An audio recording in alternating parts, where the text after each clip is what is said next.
as you know, things change in our society. We always have, humans have always lived in times of great change and great tumult.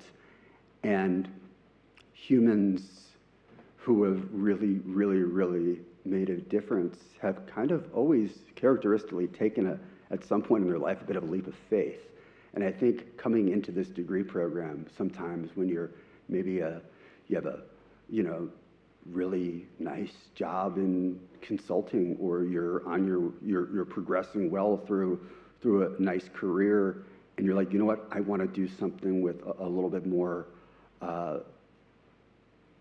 specific interest to what I love, and that's the planet. And coming here and gaining these tools through a capstone and doing this project and executing this project in a time of tumult, in a time where a lot of people are thinking science, progress on climate, a lot of that might be under some threat, some duress.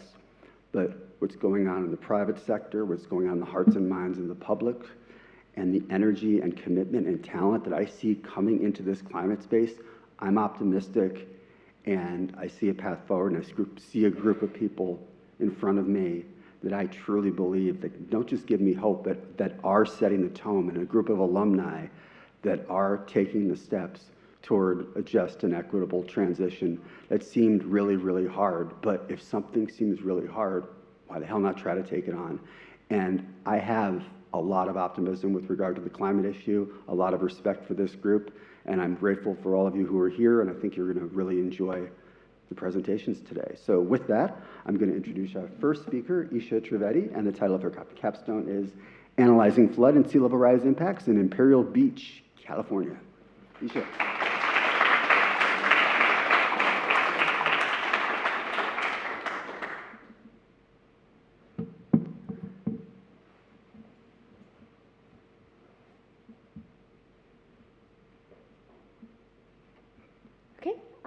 Hi everyone, my name is Isha Trivedi, and this is my capstone project, which was about analyzing the impacts of flooding and sea level rise in Imperial Beach, California. So to start off, this is the city of IB. It's surrounded by water on three sides. There's the Tijuana estuary to the south, the Pacific Ocean to the west, and then the San Diego Bay to the north. Currently, IB has areas along the coast that are already experiencing flooding because waves overtop the protective structures that are in place, as well as areas that you can see on this map that experience localized flash and tidal flooding due to storm drains that back up into the city and cause flooding along the streets. This is already impacting homes as well. You can see the areas on the map where the parcels seem to intersect with these residential structures, and so that's areas where homes are already being flooded. And this can happen in times of precipitation and high tides, but yeah, the city's already being impacted pretty heavily by these impacts. And in the coming years, IB faces the threat of sea level rise, which increases the already present risks from storms, flooding, and from coastal erosion. And so this quick video shows the difference between 1 meter of sea level rise and 2 meters of sea level rise on structures in IB. And so as you can see, sea level rise is going to have a lot of impact on structures currently in place, and low-lying coastal areas like IB are looking into different coastal adaptation approaches to mitigate the threats of these risks. Yeah, so there are three main approaches to coastal adaptation as defined by the IPCC. The first is protection, which is the defense of vulnerable areas using structural measures such as seawalls. Then there's retreat, which is the abandonment of land and structures, and then the resettlement of all of the communities that live there. And then there is accommodation, which can kind of be seen as a compromise between retreat and protection. It's the occupancy and the use of those vulnerable areas, but you're kind of accepting that some of those coastal zones could be lost and mitigating the hazard risks that are to come. So in 2016, IB did a sea level rise assessment that laid out 5 specific adaptation options for the city. The first of those was coastal armoring. So this involves using the existing armoring that you can see in this photo. It's made up of masonry wall, revetment, and seawall, and it would involve using that existing armoring until 2030. Then in 2030, the city would replace all of that with a vertical recurved seawall. And this strategy really just focuses on protecting the upland property in the city. Then the second is sediment retention. There are these structures called groins that you can see in this photo here. They are sediment retention structures that are built perpendicular to the shore, and they're implemented often with sand and nourishment So there's compartments in the groins that are filled up by the sand, and this helps to avoid down coast erosion impacts that can often happen if you don't implement groins with sand nourishment. And so this part of the plan would be, there's 2 groins that exist in IB right now, and then they would construct 3 more and then extend the 2 that exist. The third is just the second part of that last strategy, so it's just the sand nourishment. This focuses more on just increasing the buffer zone between the ocean and the structures that are being impacted. A lot of the projects have been federally funded, but recently the most of them have been funded by regional organizations like SANDAG, which is the San Diego Association of Governments. But in the middle, the middle 4 were funded by federal sources. The fourth is Manage Retreat, which is just the relocating of infrastructure and structures threatened by coastal impact. In IB, this involves getting rid of all of the armoring that exists in 2030, and then just letting the ocean encroach upon the coast as it would naturally without taking any kind of steps to intervene. And then lastly, there's the dune and cobble approach. This is the closest to a nature-based solution or a green approach out of these 5, and this one is a combination of beach nourishment, cobble placement, and then the creation of dunes upland. It's just a mixture of hard and soft adaptation measures all packed into one. So when it comes to coastal climate effects, it's really important to consider the compound impacts of multiple hazards, such as sea level rise, storms, precipitation, etc. And these isolated phenomena result in a lot more drastic consequences due to those compounding effects. And those effects have already been studied in IB by researchers here at Scripps, Dr. Trivedi and Dr. Barnes, who found that the vulnerability of the storm drain system in IB is substantially greater when you take all of those impacts into account. As an example of taking multiple impacts into account, this is a Cosmos map, which is the coastal storm modeling system, and it shows storm-induced coastal flooding depth, which also accounts for a sea level rise scenario. So this is 1 meter sea level rise in IB with flooding effects taken into account. So when it comes to my project, I broke it into 4 phases. The first was just to sort of do a literature review of published sea level rise viewers, assessments, and adaptation strategies for the city. Then phase 2 was the development of an ArcGIS story map to visualize those impacts of sea level rise on structures. Phase 3 was the main phase, and this was to interview multiple decision makers and stakeholders in IB to really understand local perspectives on those adaptation efforts. And then phase 4 was the analysis of those findings just to understand the current landscape of adaptation efforts within the city. So for my interview process, I spoke to Chris Helmer, who works on many of the city's improvement projects in stormwater management. He's the Director of Environmental and Natural Resources for the city of IB. Then there's Dr. Jeff Crooks, who works at Turner, or the Tijuana River National Estuarine Research Reserve, which I will be referring to as Turner for the rest of this presentation. And he was involved in the development of the climate understanding and resilience in the river valley or curve scenarios, which come up with 4 potential futures that the estuary might face as sea levels rise. And then I spoke to someone at SDG&E who was involved in the development of their CAVA, or Climate Adaptation and Vulnerability Assessment this year. And so I'll be speaking about what came up in our interviews. And 3 neighborhoods came up multiple times in all of these interviews, and the first of those was the Bayfront. So this neighborhood is near the San Diego Bay, as the name suggests, and because of its proximity to the bay, it's exposed to a lot of water action. There's a current project happening in this neighborhood called the Bayshore Bikeway Resiliency Project, which is the repurposing of 1.2 miles of the Bayshore Bikeway corridor to become a coastal resilience corridor. And that's going to result in enhanced flood protection as well as strengthened ecosystem resilience for this area. Then next is the southern end of Seacoast Drive. This area is between the Tijuana estuary and the beachfront, so they experience a lot of wave overtopping on the beachfront side and impacts from the estuary side as well. And this is a photo of flooding that occurred on Seacoast Drive. And then similarly, North IB is near the beachfront, and this is a photo of flooding that occurred there. It experiences a lot of wave overtopping, and so this area is pretty vulnerable to the impacts of sea level rise and inundation generally as well. So when speaking to Chris Helmer, a lot of themes, or this kept coming up like a lot of times when speaking about adaptation efforts, was that a big challenge is just regulatory hurdles and permitting that make it incredibly difficult to implement adaptation projects. There's just a severe imbalance in the planning costs and the construction costs for these projects. A number that he threw out was that it will sometimes cost $10 million to plan a project, but it'll only cost $1 million to actually construct it. And so it just doesn't make sense for a city with a strapped budget already to be taking on all of that effort when they don't have the resources to do so. So even though there's political will and broader support for these projects, they're just not able to right now. So additionally, when it comes to permitting efforts, whether they're doing a smaller project or a massive one, it takes about the same amount of effort to permit that project. And so they're leaning towards more tied-in strategies with regional organizations like SANDAG rather than taking on projects as a city alone. Overall, the city of IB is targeting beach nourishment right now because it's the only viable option at this time for the municipality itself. So next we can get into stormwater and wastewater.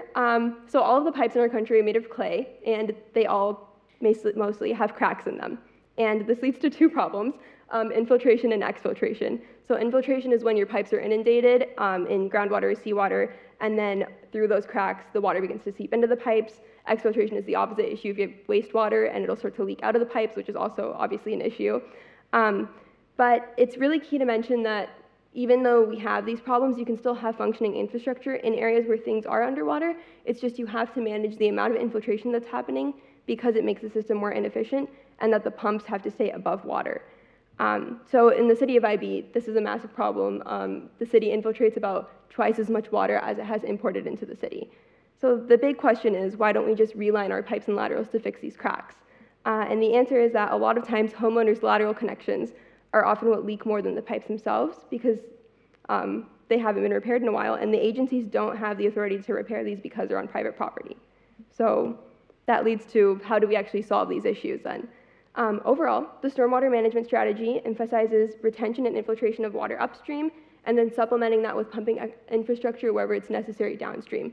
So this can be permanent pump stations that you can build, or in low-lying coastal areas in IB, a lot of times they will use temporary jockey pumps, and these can be another effective solution to sort of quickly convey water in these areas that have intermittent flooding. Additionally, there's retention areas that you can build, so basins that provide temporary water storage capacity upstream, and that'll offer additional flood mitigation. And then lastly, there's low-impact development, which approaches, it tries to promote infiltration and storage of water upstream, and then reduces the impacts on the system downstream. Okay, so next we can get into the Tijuana estuary. This is the curve report that I mentioned earlier, and so it envisioned 4 possible futures for the estuary system. As you can see, those 2 on the left show a future that have a closed river mouth, and then the 2 on the right show a future that have an open tidal inlet that allows for tidal exchange.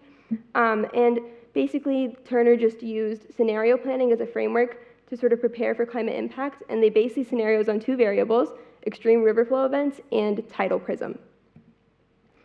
And so Turner's efforts right now are mostly centered on enhancing and ensuring the resilience of the existing system, because right now that tidal inlet is open.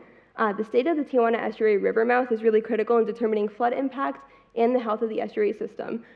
When that river mouth closes, it makes flooding on the south end of Seacoast significantly more likely. And so an interesting case study in this is in 2012, there was a beach nourishment implemented along Seacoast Drive, and then in 2016, there was a particularly strong El Nino event that sent water levels up by about 1 foot. And this gave all of the researchers at Turner a good picture of what the estuary might look like when sea levels are 1 foot higher. For the first time in 40 years, the river mouth did close, and this was possibly due in part to the nourishment sand being pushed into the river mouth during the intensified drift during the El Nino event. And so when I was speaking to Jeff Crooks, he stated that those working at the estuary could tell that the sand was nourishment sand because it was coarser than the sand that's normally in this area, and nourishment sand is typically heavier or coarser because it's meant to stay on the beach that it was put on for as long as possible. And so yeah, the elevated sea level rise during this event allowed the ocean to push sediment into the system and that blocked the river mouth, and the closed river mouth has a lot of negative impacts on both the built environment and the ecosystem itself. There were hypoxic conditions within the estuary, and so multiple leopard sharks died over time. This can impact the nesting season for birds residing in the wetland, and it also did cause significant flooding on Seacoast Drive. So overall, these different stakeholders have pretty different priorities when it comes to adapting to inundation. SDG&E is primarily concerned with just continuing to provide service to people in this area and protecting their assets in order to be able to do so. Turner leans towards greener strategies. They're implementing dune restoration within their managed area, and then they're very concerned with keeping that river mouth open for a healthy ecosystem. So even in the face of sea level rise, they are continuing to dig and excavate to keep that inlet open. The city is implementing nourishment projects. Right now, they're sort of approaching mostly beach nourishment. However, they're also working on hazard mitigation plans so that in case of any damages that happen, in the face of coastal hazards, the city has funds they can allocate towards building back in a more resilient manner. And then they're also working on elevating infrastructure where possible. One example is of that Bayshore Bikeway project, where that bike path is being elevated. And then lastly, when it comes to stormwater and wastewater, SDSU is continuing to work to closed-circuit televise the cracks within the system using a little rover. And the city maintains the general strategy of retaining and infiltrating their water upstream and then using pumps wherever it's necessary downstream. So in conclusion, adaptation to inundation and sea level rise is a process in which stakeholders have vastly different concerns and priorities. There are a lot of complicated regulatory processes that make it really difficult to implement beneficial projects, even in areas like IB that have broader support and political will for these adaptive measures. And a similar framework to this project could be utilized to understand the unique situations for other areas that are going to face inundation. A future study could also further explore more stakeholders within IB, including Cal American Water and AT&T, who does the telecommunications lines, and also just exploring the potential policy solutions to the current regulatory hurdles that the city is bumping up against. So additionally, a lack of access to private data regarding utility servicing was a limiting factor in being able to gain a complete assessment of all of the assets that are being impacted by inundation. And so if that data becomes public, that could also be another thing to incorporate into a future study. A quick acknowledgement of my data sources: Cosmos, marine and tidal inundation packages from researchers at Scripps, and a lot of data from the city. And I just want to say thank you so much to my capstone committee for supporting my research and for all the time and guidance you've offered me over the last few months. Thank you to Dr. Austin Barnes and Russell Mercer at the City of IB for providing the data that was used in this project. And thank you so much to my wonderful cohorts, who I've been so lucky to learn from, and to my friends and my family. So there's a QR code here if you're interested in exploring more of the maps in an interactive way that you can engage with a little more. So if you want to, feel free to scan that. Otherwise, that's all I have. Thank you all for listening, and I'm happy to take any questions now.